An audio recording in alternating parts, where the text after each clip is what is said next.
ఓం శ్రీ సాయినాథాయ నమః. శ్రీ సాయి సచ్చరిత్రము 16-17 అధ్యాయములు. బ్రహ్మజ్ఞానము లేదా ఆత్మ సాక్షాత్కారమునకు యోగ్యత. బాబావారి వైశిష్ట్యము. బ్రహ్మజ్ఞానము. గత అధ్యాయములో చోల్కర్ తన మొక్కు నెట్లు చెల్లించెనో, బాబా దాని నెట్లు ఆమోదించెనో చెప్పెతిని. ఏ కొంచెమునైనను భక్తి ప్రేమలతో నిచ్చిన దానిని ఆమోదించదననియు, గర్వముతోనూ అహంకారముతోనూ ఇచ్చిన దానిని తిరస్కరించదననియు బాబా ఆ కథలో నిరూపించెను.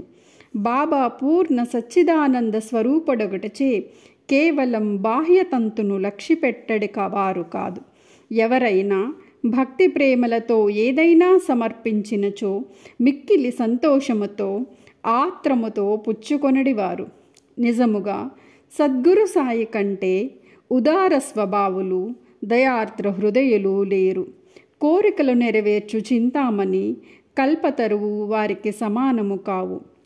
మనము కోరినదెల్లా నిచ్చు కామధేనువు కూడా బాబాతో సమానము కాదు. ఏలనన్య మనము అవి కోరినవి మాత్రమే ఇచ్చును. కానీ సద్గురువు అచింత్యము అనుపులభ్యమునైన ఆత్మ సాక్షాత్కారమును ప్రసాదించును. ఒకనాడు ఒక ధనికుడు సాయిబాబా వద్దకు వచ్చి బ్రహ్మజ్ఞానమును ప్రసాదించమని బ్రతిమలాడెను. ఆ కథ ఇచ్చట చెప్పుదును. సకల ఐశ్వర్యములను అనుభవించుచున్న ధనికుడొకడు ఉండెను. అతడు ఇట్ల ధనమును, పొలములతోనూ తోటలను సంపాదించెను. వానికి అనేక మంది సేవకులుండెడివారు. బాబా కీర్తి విని వాని చెవుల పడగనే షిరిడీకి పోయి బాబా పాదములపై పడి బ్రహ్మజ్ఞానమును ప్రసాదించమని బాబాను వేడుకొనదనని తన స్నేహితునితో చెప్పెను. తనకు వేరేమియూ వలదనియు, బ్రహ్మజ్ఞానము పొందినచో తనకి మిక్కిలి సంతసము కలుగుననియు చెప్పెను. ఆ స్నేహితుడు ఇట్లనెను: బ్రహ్మజ్ఞానమును సంపాదించుట అంత సులభమైనది కాదు. ముఖ్యముగా నీ వంటి పేరాస గలవానికి అది మిగుల దుర్లభము. ధనము, భార్యాబిడ్డలతో తేలి మునుగుచున్న నీ వంటి వానికి బ్రహ్మజ్ఞానమును ఎవరు ఇచ్చెదరు? నీ ఒక పైసా అయినను దానము చేయని వాడవే. నీవు బ్రహ్మజ్ఞానమునకై వెదుకునప్పుడు నీ కోరిక నెరవేర్చువారెవ్వరు అని చెప్పాను. తన స్నేహితుని సలహాను లక్ష్యపెట్టక రాను పోను టాంగాను బాడుకు కట్టించుకొని అతడు షిరిడీకి వచ్చెను. మసీదుకు పోయి బాబాను చూసి వారి పాదములకు సాష్టాంగ నమస్కారము చేసి ఇట్లనెను: బాబా, ఇక్కడకు వచ్చిన వారికి ఆలస్యము చేయక బ్రహ్మమును చూపెదరని విని నేనింత దూరమును వచ్చి తిని. ప్రయాణము చేత నేను మిక్కిలి బడలితిని. మీరు బ్రహ్మజ్ఞానమును ప్రసాదించినచో నేను పడిన శ్రమకు ఫలితము లభించును అని అనెను. అప్పుడు దానికి బాబా ఇట్లు బదులు చెప్పను: నా ప్రియమైన స్నేహితుడా, ఆతురపడవద్దు. త్వరలో ఇప్పుడే నీకు బ్రహ్మము చూపెదను. నాది నగదు బేరమే కానీ అరువు బేరము కాదు. అనేక మంది నా వద్దకు వచ్చి ధనము, ఆరోగ్యము, పలుకుబడి, గౌరవము, ఉద్యోగము, రోగ నివారణము మొదలగు ప్రాపంచ విషయములనే అడుగుదురు. నా వద్దకు వచ్చి బ్రహ్మజ్ఞానము ఇవ్వమని అడుగువారు చాలా తక్కువ. ప్రపంచ విషయములు కావాలని అడుగువారికి లోటే లేదు. పారమార్థిక విషయమై యోచించువారు మిక్కిలి అరుదు. కావున నీ వంటి వారు వచ్చి బ్రహ్మజ్ఞానము కావాలని అడుగున సమయము శుభమైనది, శ్రేయోదాయకమైనది.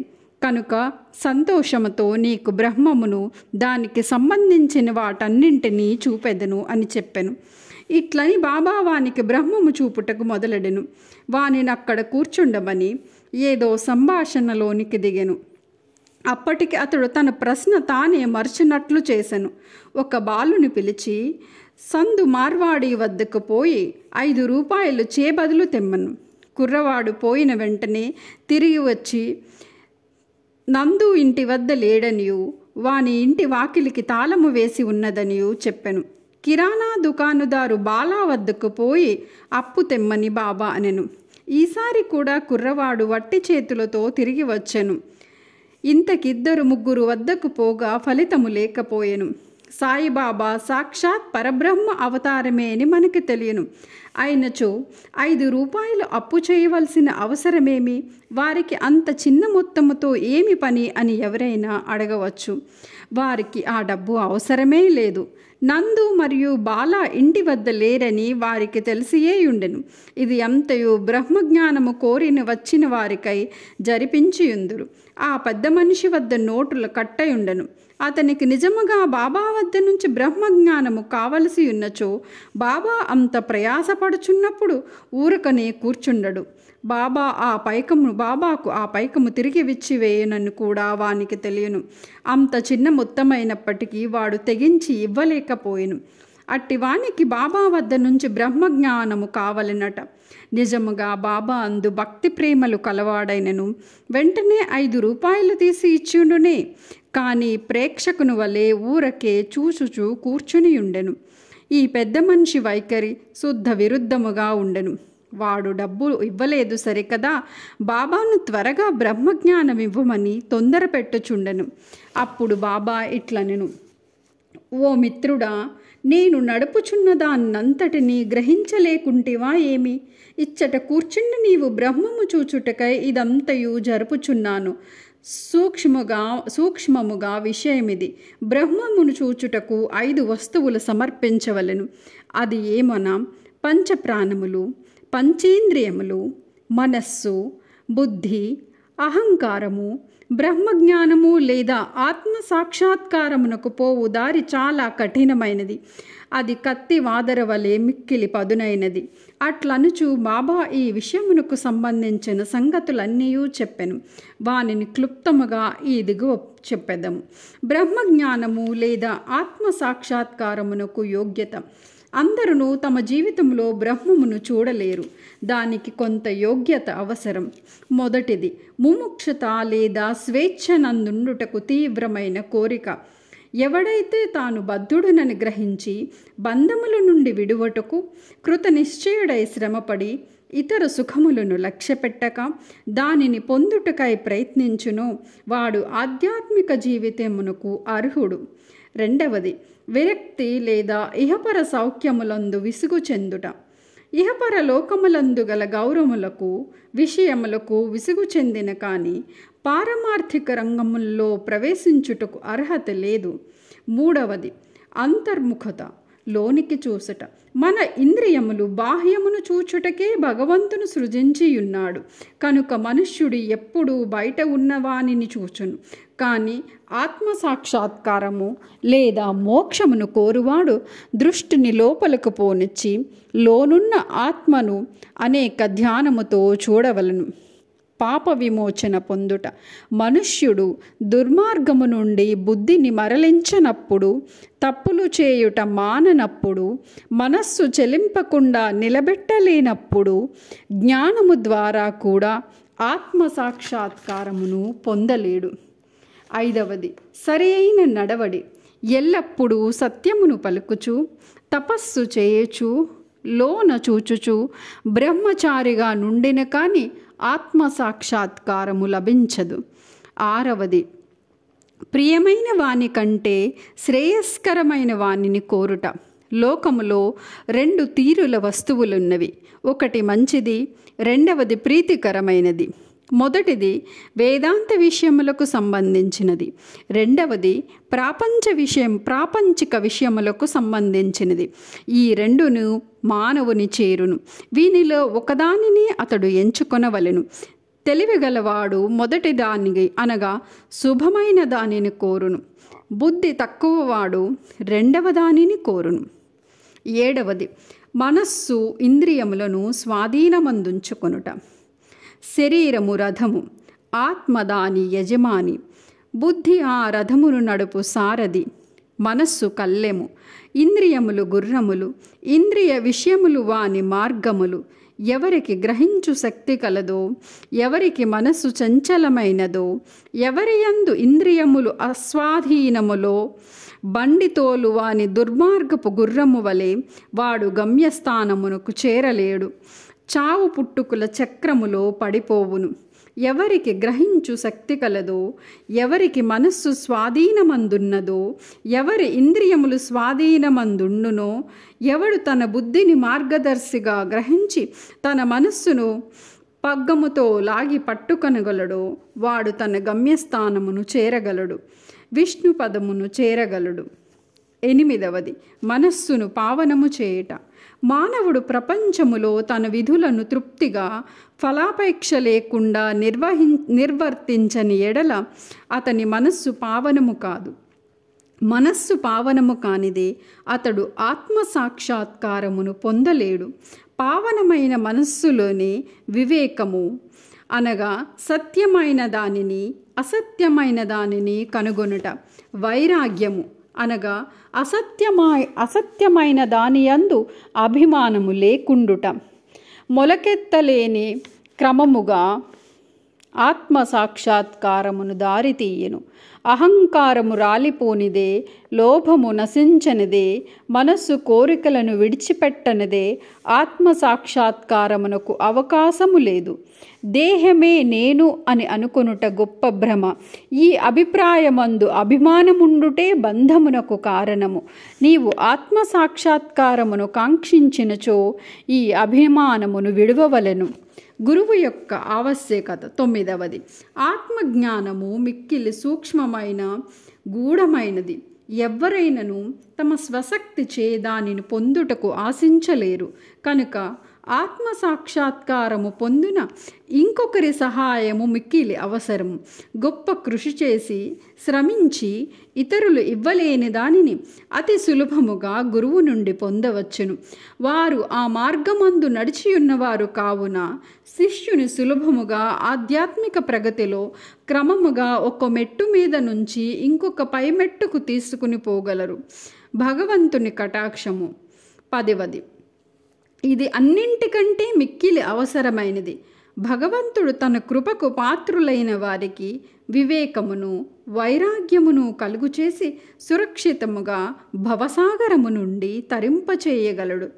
వేదములను అభ్యసించుట వలన కానీ, మేధాశక్తి వలన కానీ, పుస్తక జ్ఞానము వల్ల కానీ ఆత్మానుభూతిని పొందలేరు. ఆత్మ ఎవరిని వరించినో వారే దానిని పొందగలరు. అట్టి వారికి ఆత్మ తన స్వరూపమును తెలియచేయునని కఠోపనిషత్తు చెప్పుచున్నది. ఈ ప్రసంగము ముగిసిన పిమ్మట బాబా ఆ పెద్ద మనుషుని వైపు తిరిగి, అయ్యా, నీ జేబులో బ్రహ్మము 50 ₹10 నోట్ల రూపములో 250 ఉన్నది. దయచేసి దానిని బయటకు తీయము అనెను. ఆ పెద్ద మనుషుడు తన జోబు నుంచి నోట్ల కట్టను బయటకు తీసెను. లెక్క పెట్టగా సరిగా అవి 25 ₹10 నోట్లుండెను. అందరూ మిక్కిలి ఆశ్చర్యపడిరి. బాబా సర్వజ్ఞతను చూసి వాని మనస్సు కరిగెను. బాబా పాదములపై పడి వారి ఆశీర్వాదమునికై వేడెను. అప్పుడు బాబా ఇట్లనెను, నీ బ్రహ్మపు నోటుల కట్టను చుట్టి పెట్టుము.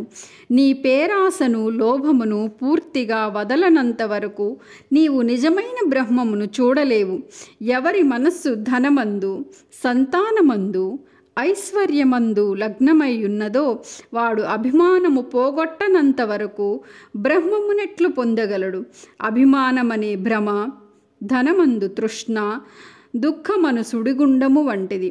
అది అసూయ, అహంభావమను మొసళ్లతో నిండియున్నది.